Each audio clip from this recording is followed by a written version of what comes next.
An update tonight on Accuride Erie's plans to quiet that noise problem we've been talking about, one that has been bothering the whole neighborhood. The Pennsylvania Department of Environmental Protection was on site today, too, checking on emission levels after a couple clean air violations this year.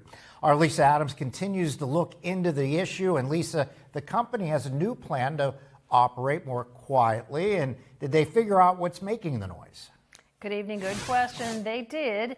They hired an acoustical consultant, and they think they now know what's causing the noise.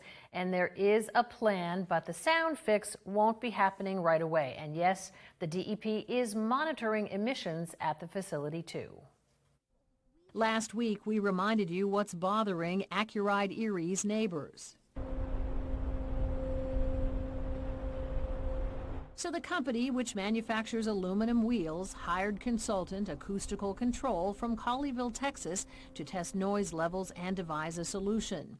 They took readings at 7 locations around the facility, with decibels falling in the mid-50s to low 80s, they say within OSHA standards. They believe the culprit, though, is the fan for scrubber number 5, which creates a harmonic sound as it traverses a horizontal pipe and up the big vertical stack. The fix? Installing a silencer device off the fan assembly at the start of the exhaust stack. They believe that an inline silencer in that area of the horizontal pipe would silence that noise much more. Now, it's not going to completely eliminate it, but it would significantly reduce it.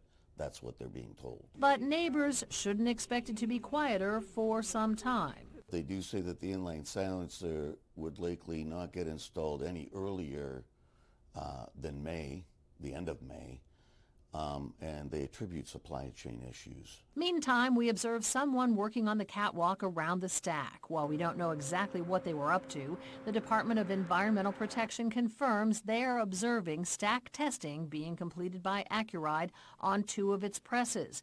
The testing will determine emission levels of particulate matter and opacity. We're talking tiny pieces of solids or liquids coming from the plant. The DEP won't comment until test results are in and reviewed. Now, I just want to remind you that the city of Erie does not have a noise ordinance, and they're not really pressing or forcing Accuride to make a fix. The company wants to do it based on the complaints they've been receiving. Accuride employs about 350 to 400 people. It's the company's only facility that makes aluminum wheels. The city will be reviewing options, though, for how to handle it if this fix doesn't turn out to be satisfactory, but they are hoping for the best. Live in the studio, Lisa Adams, Erie News.